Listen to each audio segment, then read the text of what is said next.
Hey everyone, welcome back to Earnings Call. I'm Jeffrey Beamer, Senior Investment Strategist over at ewotrader.com.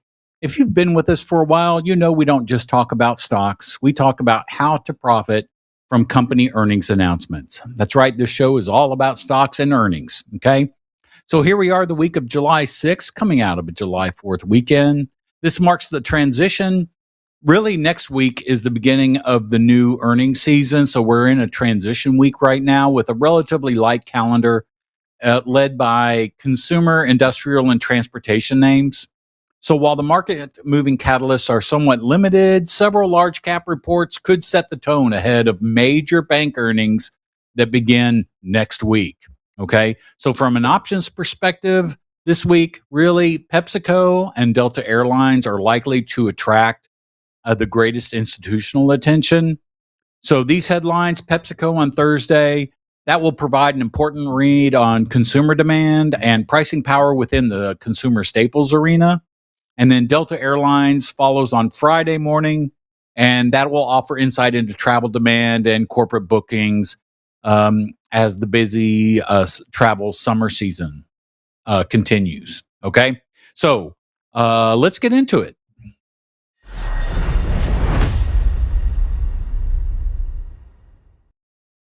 As I mentioned, this is somewhat of a transition week, but we still have some very interesting earnings announcements. And you can see our list here. On the left-hand side, we have our breakout stocks. These are defined as stocks that move double digits through earnings and are consistent about it. So we're talking 10% or more through their earnings announcements.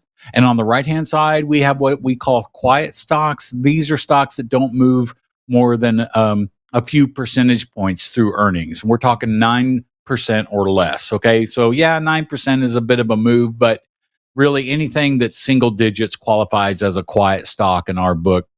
All right. So what we'll do is we'll talk about the quiet stocks first. Okay. Because we have a couple of big names there. And let me give you an example of what a quiet stock looks like. Okay. This is McDonald's, and McDonald's does not have earnings this week, but I like to use it as an example. I have the past earnings highlighted with an ellipse and the vertical red line. And you can see that this stock, even though it moves around in between earnings, through the actual earnings announcement, it's always quiet. We have one singular strategy that we do with these quiet stocks, and that is an iron condor. All right. And if you're not familiar with an iron condor, essentially, it's two vertical spreads combined together, a short call spread on top and a short put spread on the bottom. Okay, short call spread is bearish, short put spread is bullish. All right, we just want the stock to stay between the break evens of the trade, and McDonald's is a classic example of that. So let's jump over to our list and take a look, and it's really just a handful. As you can see here, we have AZZ, which is a manufacturing company, PepsiCo, WD-40, and Delta Airlines. Let's look at the charts and go in and see what these stocks are expected to do. So AZZ, which is AZZ, based in my neck of the woods around Fort Worth, Texas. I'm over in Dallas, but AZZ is based in Fort Worth. They're going to have earnings on Wednesday, July 8th. They will announce after market close. And this is one of those movers that we talk about that is still on our quiet list, but you know, an 8% move is a respectable move. All right. So given that the price on this stock is $152, there is a good chance you can find a good iron condor, because what you want to do is get those short strikes, the short strike of the call spread and the short strike of the put spread, at least 8% out of the money, if not even 10%. That's what I like to do to keep it safe. Okay, give me a little wiggle room, right? And then your long call will be even higher up, and your long put will be even lower down. Okay, so iron condor on AZZ going into earnings. That will happen on Wednesday. And then we move quickly through the week, and we get to Thursday, and this is really where a lot of eyes are dialed in on PepsiCo. They will declare Thursday morning, actually, Thursday, July 9th, before market open. And you can see here the average move for PepsiCo is just 5%. If you look back on stock prices, look at the last earnings announcement. I mean, it just barely looks like it barely looks like an earnings event happened. Here's a little bigger move, but it's still well within the 5%, move. And this is just consistent. This is a consistent winner for us, PepsiCo. And we like selling premium. This is called, when you trade an iron condor, it's done at a credit. Okay, you receive a credit when you do it. And that is very theta friendly, meaning time decay. And then when implied volatility, you're on the positive side. Because what happens here is implied volatility rushes into the options, makes the options more expensive. And then right after the announcement, we get what's called a IB crush. And implied volatility rushes out of the options, making options less expensive. So you sell them at a high price, you buy them back at a low price. And that is how you profit on an iron condor there. So PepsiCo, Thursday morning, July 9th, before market open. Then something that almost every household has in their garage or in their workbench, and if they don't, they probably should, is WD-40. Okay? WD-40 is, believe it or not, a quiet mover through earnings. This is a $243 stock. All right? They will declare Thursday, July 9th, after market close. And they also have a move of only about 5% through earnings, okay? You see the last earnings announcement, just barely a move, and it quickly reversed off that move the next day. Beautiful, beautiful trade at $243. This is an ideal stock to trade with our quiet strategy, okay? And then moving on to our last quiet stock of the week is Delta Airlines. Now, you can see here that Delta has been what we call on a bid, okay? It's being bid up. Buyers are coming in and bidding the price up. The stock has had a nice look at this stair-step move. Okay, buy comes in, pulls back, rallies up, pulls back, rallies up, pulls back. All right. Now, we're not so concerned with that move. Okay, we're just concerned with the move through the earnings announcement. All right. So Delta Airlines they will announce results on Friday morning. Okay, first thing Friday morning before market open. The average move here is about 5%. Okay. So Delta Airlines at $92 is on the lower end of where we like these stocks to be priced. I don't really like doing them below, say, really below 50, but 75, that number. So you're getting down to the lower end, but we should be able to find a pretty decent iron condor here on Delta Airlines as we go into earnings on Friday. Okay.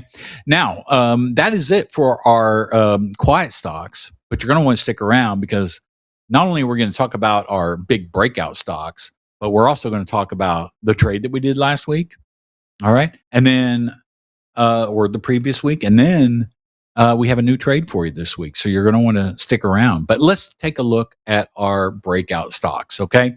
Let me start with an example. All right. This is Akamai.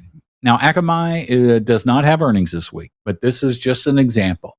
And you can see the dramatic difference around earnings. Compared that to McDonald's, where Akamai has an average move of about 15% through earnings. Each and every earnings. It just doesn't matter. This thing gaps up, moves around through the earnings event. And for this, we do a different strategy entirely. We do either a straddle or a strangle. So we're buying a straddle. We buy a call and buy a put, same strike price, same expiration. Strangle, we buy out of the money options. We buy an out of the money call, an out of the money put, different strike prices, but same expiration. And yes, we're buying premium, ready for that stock to break out and move a particular direction. All right, so let's take a look at our list this week. A couple of interesting names here. Which I'll talk about. So really probably the most familiar name is Levi's on Wednesday. So we'll talk about that. But let's jump over to the chart because right off the bat, Penguin that you see here, this one's interesting because look at the current month of June. Yes, we're the first week of July, but look what this stock did through the month of June. Look at the volatility on this stock. In fact, just today, it wasn't an earnings related event today. The stock is up 11%. This thing is moving double digits on a daily basis. Compare that to what this stock was doing prior to April of this year before it caught this bid and started rallying up. Look at the intraday moves here. Okay. Just not very much, but between, look at the volatility around earnings. Okay. Look at this earnings event. This is a tough one where it gaps up and then shoots way down. That's a huge move for, at the time, a $21 stock. Okay. But look at these gaps. Okay. That is the breakout that we're talking about. Double digit moves around this stock. And here's the thing. So Penguin will declare on Tuesday, July 7th. Okay. So tomorrow, after market close, the average expected move is 12%. All right. However, with the daily moves like this, something's up. And I priced out the options right before our show today, and they were pricing out for a 22% move. All right.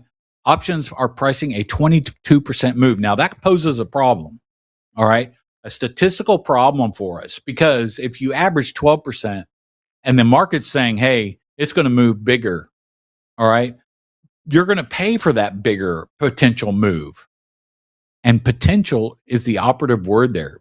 We're not sure. Okay.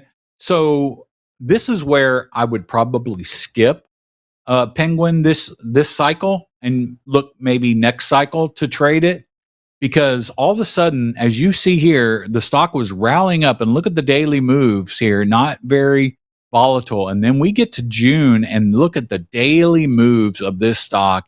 It's just bouncing around all over the place. And just something is up here, and it'll probably move big tomorrow. But here's the thing. If it's priced at 22% and the stock gaps up or down 18%, that's a losing trade. I mean, you could stay with it and hope that it continues to move. Okay. But that's not a good, that doesn't give us any edge in the trade. Okay. So watch out for Penguin this week. As we move through our list, again, it's a short list. We have Helen of Troy. They are moving again today. Look at this, down 5% today, but they will declare Wednesday, July 8th before market open. The average move here is about 15%. So this is a good candidate. I haven't priced these options out yet. All right. If I can get them for, say, 10% of the stock price, so $260 to $300 somewhere in there for my trade, that gives us an edge in the trade. Okay. Where we're pricing in maybe a move of 10 or 11%, yet the average is 15. That's the edge that we're looking for. Okay. So Helen of Troy, definitely at $26, definitely a candidate. We should be able to find a relatively inexpensive trade for smaller accounts. Okay. Then we have Levi's. Levi's is also a lower price stock. Okay. It's at $24. They will declare Wednesday, July 8th after market close. And the expected move here is about 11%. So you can see last time, this is what we look for, these gaps, okay? Just boop. One day it closes at 1971, and the next day it opens and trades a high of 22.96, okay? That's almost a $2 move on a $19 stock. Well, that's a double digit move. Okay. And that's what we're looking for here. And then as you can see, it just kind of stair steps around and moves up and moves down. All right. So there could be some follow through in a particular direction. That will be interesting. All right. So Levi's, good cheap stock. We should be able to get something around $2 or maybe a little less off on this stock. And that'll give us a slight edge in the trade. Now, also another inexpensive stock here is Simply Good Foods. Now they will have earnings. Oh, my box is way down there. Let me move it up. They will have earnings on Thursday, July 9th before market open. So Thursday morning. Average move here is about 13%. And this is what it looks like, okay? The stock starts trading down.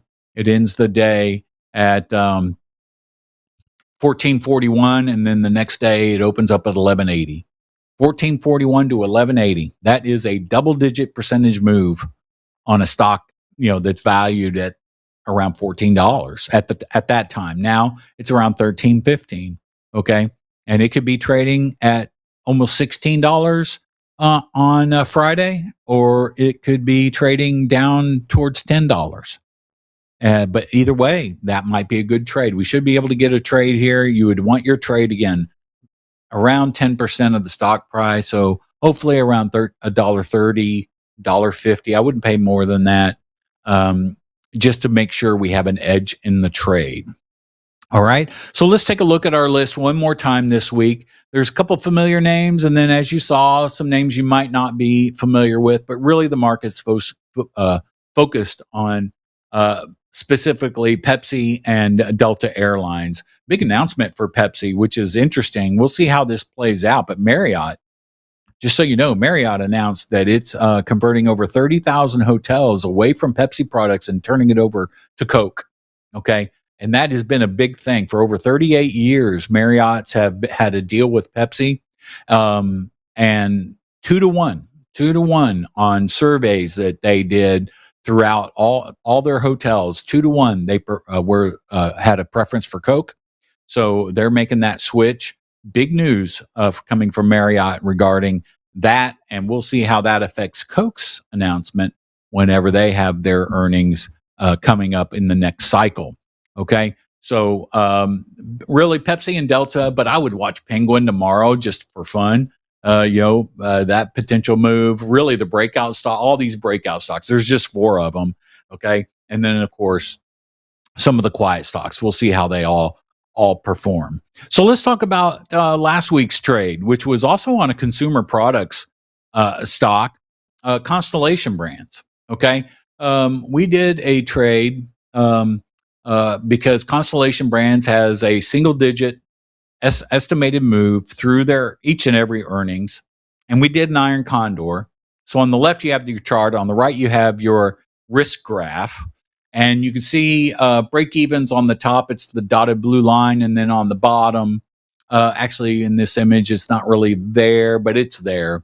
Okay, so you have break-evens above and below stock price. You just want your stock to stay in between the break-evens, and you can profit. So how did this trade do?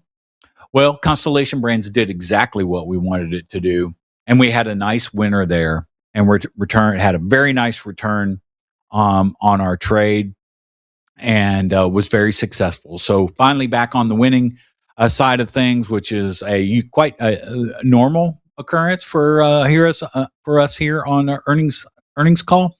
Okay. We did have a couple of back-to-back losers, but hey, that's part of trading. Now we're back on the winning side, and we'll see if Levi can help us out with that winning streak this week as well. So Levi's, why Levi's? Well, let's take a look here, because that is our trade of the week. Okay, gave it away there prematurely, but this is our trade of the week. It is a strangle on Levi Strauss. All right, Levi is the symbol. And a strangle, again, buying a call, buying a put, very simple, basic strategy, same expiration date, but a strangle, remember, is different strike prices. Okay, so with the stock trading around 24.15, you could look at doing the buying the 25s and buying the 25 calls and buying the 24 puts, or you could make it even a little wider, maybe the 23 puts and the 25 calls on Levi. But you got to see where your break-evens are. All right. And we can actually help you with that with our offer on Earnings Club, which we are, we'll make the link available for you. It's something that we offer for people to participate in these, where I give updates and commentary and live entry and exit alerts each and every week. So with that, thank you for joining us. We will be back next Monday, and you will want to watch. You will want to set a reminder for this video, because it is the beginning of the new earnings season. Why is that important? the big banks kick us off. Next week, we have JP Morgan, Goldman Sachs, Citibank, Wells Fargo, Bank of America, and more, all announcing earnings next week. So it'll be a big week, and you'll want to watch this show definitely next week. So everybody have a great week of trading, and I will see you then. Take care.